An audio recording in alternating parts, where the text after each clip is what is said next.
बहुत समय पहले की बात है। एक छोटे से गांव में एक परिवार रहता था। उसमें एक माँ और उसके पिताजी रहते थे। उनका एक बेटा भी था जिसका नाम कार्तिक था।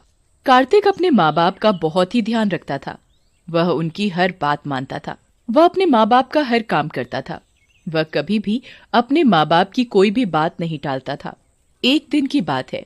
कार्तिक के घर एक औरत आती है। उसका नाम बिमला होता है और वह कार्तिक की माँ से कहती है, कार्तिक की माँ, कैसी हो? मैं ठीक हूँ।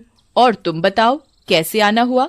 आज हमारे घर का रास्ता कैसे भूल गई? सुना है तुम कार्तिक के लिए लड़की देख रहे हो। हाँ बहन, लड़की तो देख ही रहे हैं, पर कोई लड़की पसंद ही नहीं आ रही। बिमला को पता था कि कार्तिक की माँ लालची किस्म की औरत है। वो किसी ऐसी वैसी लड़की से शादी नहीं करेगी। तभी बिमला कार्तिक की माँ से कहती है, एक लड़की है तो उसका नाम चंदा है। सुंदर भी खूब है, पढ़ी लिखी भी काफी है और माल भी बहुत देंगे। तभी कार्तिक की माँ बिमला से कहती है, तुम ये सब छोड़ो, ये बताओ शादी में लड़की के माँ बाप क्या क्या देंगे? तुम चिंता मत करो, तुम्हें कहने की जरूरत भी नहीं पड़ेगी, वो अपने आप सब कुछ देंगे। ये बताओ पैसा कितना देंगे? अरे, लड़की के माँ बाप बहुत पैसे वाले हैं, वो बहुत सारा पैसा देंगे। तो ठीक है, मैं कार्तिक की शादी चंदा से करने को तैयार हूँ। और अगले हफ्ते कार्तिक की माँ कार्तिक की शादी चंदा से कर देती है और चंदा नई नवेली दुल्हन बनकर अपने ससुराल में आती है। ससुराल में सभी लोग चंदा का खूब अच्छे से स्वागत करते हैं। और अगले दिन लेकिन कार्तिक की माँ का तो ध्यान चंदा के साथ लाए सामान पर था। तभी कार्तिक की माँ चंदा से कहती है, तेरे बाप ने शादी तो ठीक ठाक कर दी, लेकिन शादी में पैसा तो दिया ही नहीं। शादी से पहले आपने तो ऐसा कुछ बोला नहीं था। हमने तेरे माँ बाप से कुछ नहीं मांगा तो इसका मतलब ये नहीं कि वो अपनी बेटी की शादी में कुछ दे ही ना। चंदा अपनी सास की बात सुनकर बहुत रोती है। तभी कार्तिक चंदा से कहता है, अब रोती ही रहोगी या कुछ खाने के लिए भी बनाओगी? कब से हम लोग भूखे बैठे हैं। जी जी अभी लाई। और चंदा रसोई घर में खाना बनाने चली जाती है। तभी उसकी सास चंदा को आवाज लगाती है, अब खाना ही बनाती रहेगी या चाय भी पिलाएगी? चंदा रसोई में से आवाज लगाती है, जी माँ जी, अभी लाई। और चंदा चाय बनाकर ले आती है। जैसे ही चंदा की सास चाय पीती है, छी, इतनी गंदी चाय! तेरी माँ ने तुझे चाय बनाना भी नहीं सिखाया। और वो चाय का कप फेंक देती है। ये देख चंदा रोती हुई वहां से चली जाती है और वो अपने कमरे में जाकर बहुत रोती है। चंदा की सास और उसके पति का बर्ताव चंदा के लिए दिन पर दिन खराब होता जा रहा था, जिसकी वजह से चंदा बहुत दुखी रहने लगी। एक दिन की बात है।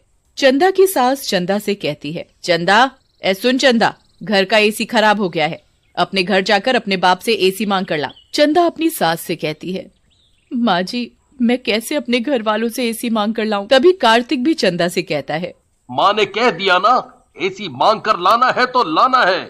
लेकिन मेरे घर वालों ने तो शादी में पहले ही सब कुछ दे दिया था। दिया था तो अब दूसरा एसी चाहिए।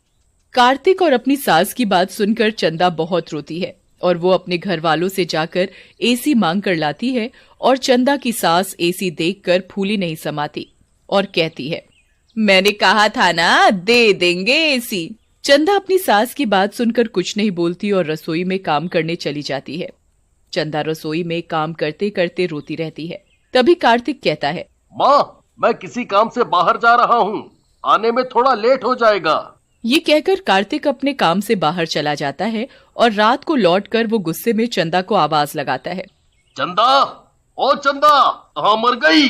जी अभी आई। और वो कार्तिक के लिए चाय बनाकर लाती है।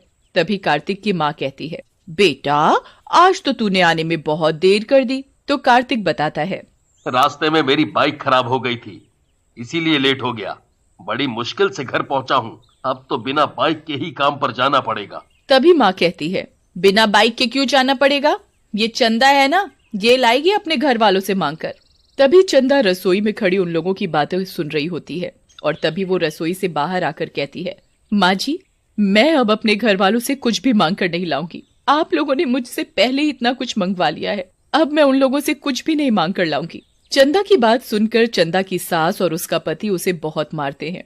इस तरह उन लोगों का लालच दिन पर दिन बढ़ता ही जा रहा था, पर चंदा चाह कर भी कुछ नहीं कर पाती। एक दिन चंदा की सास चंदा से कहती है, ए चंदा, सुन, कल लोहड़ी है और तुझे आज पूरे घर की अच्छे से सफाई करनी है। जी माँ जी, मैं अच्छे से पूरे घर की सफाई कर लूंगी। तभी चंदा की सास चंदा से कहती है, सफाई करने के बाद अपने घर चली जाना। और सुन, ये तेरी पहली लोहड़ी है, उनको बोलना कि कल पैसे और गिफ्ट लेकर आए, ये नहीं कि हाथ हिलाते हुए आ जाए। जब देखो खाली हाथ चले आए। माँ जी, जितना उनके बस का है वो अपनी तरफ से आपको पैसे और गिफ्ट देने की ज्यादा से ज्यादा कोशिश करते हैं। मुझसे जबान लड़ाती है। पर माँ जी, वो कहाँ से ला कर देंगे? उनकी हालत तो पहले से ही खराब चल रही है। उनके पास अब देने को कुछ नहीं बचा। मुझे कुछ नहीं पता, मैंने कह दिया तो कह दिया। चंदा की सास चंदा की एक नहीं सुनती और वो घर की सफाई में लग जाती है।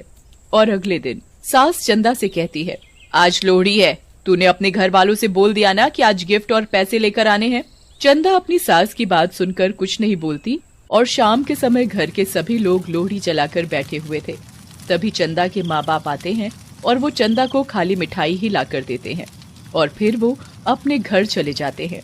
तभी चंदा की सास और पति चंदा से कहते हैं, तेरे माँ बाप ये मिठाई लाते हुए शर्म नहीं आई? माँ जी, उनके पास आपको देने के लिए कुछ भी नहीं है, उनका काम भी बंद हो गया है, वो कहाँ से देंगे? ये बात सुनकर कार्तिक और उसकी माँ गुस्से से आग बबूला हो जाते हैं और वो चंदा को बहुत मारते हैं। चंदा बेचारी रोती हुई कहती है, मुझे मत मारो, मुझे छोड़ दो। छोड़ दे।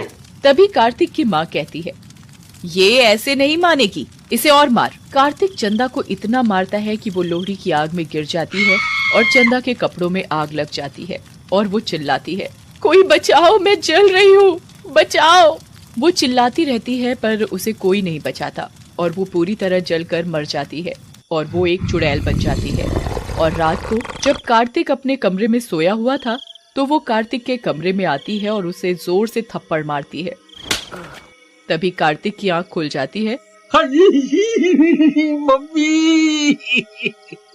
और वो चुड़ैल को देखकर चिल्लाने लगता है, चुड़ैल, चुड़ैल, कोई बचाओ। बचाओ, कोई नहीं बचाएगा तुझे, तू चाहे कितना भी चिल्ला ले। चुड़ैल की शक्ति से कार्तिक के चिल्लाने की आवाज किसी को सुनाई नहीं देती और चुड़ैल कार्तिक के बाल पकड़कर कार्तिक को बहुत मारती है।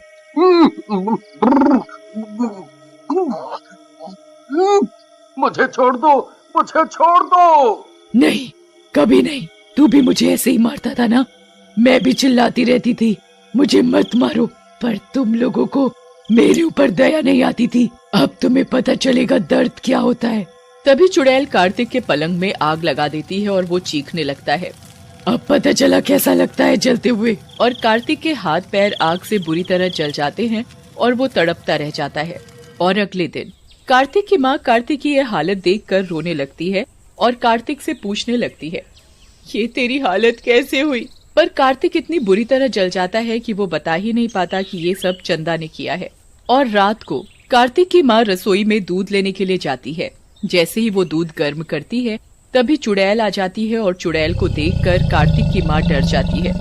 तुम तो मर गई थी ना? हाँ, तुम लोगों ने मुझे मार डाला था, मेरी पहली लोहड़ी थी और तुमने मुझे जलाकर मार डाला। तभी चुड़ैल अपनी सास के ऊपर गर्म दूध डाल देती है। गर्म दूध डलते ही चंदा की सास चीखने लगती है, मुझे बचाओ, मेरा शरीर जल रहा है, बचाओ मुझे। चंदा की आवाज किसी को सुनाई नहीं देती और वो चिल्लाती रहती है पर उसकी आवाज किसी को सुनाई नहीं देती। तभी चुड़ैल रसोई में आग लगा देती है और कार्तिक की माँ रसोई में लगी आग में फंस जाती है। मुझे मत जलाओ, अपनी पराई तो मत जलाओ, अब तुझे पता चलेगा कैसा लगता है जलते हुए। ले, अब तू भी चल। मत जलाओ, मुझे मत मारो, मैं जल रही हूँ। तुम लोगों के लालच की वजह से मेरे माँ बाप को कितनी तकलीफ झेलनी पड़ी, पर तब भी तुम लोगों को दया नहीं आई। मैं भी चिल्ला रही थी पर तुम लोगों ने मेरी एक नहीं सुनी और मुझे जलाकर मार डाला। मुझे माफ कर दो, छोड़ दो मुझे। तुम लोगों के लालच की वजह से तुम लोगों ने मुझे जलाकर मार डाला, तुम लोगों के साथ ऐसा ही होना चाहिए। और चुड़ैल पूरे घर में आग लगा देती है।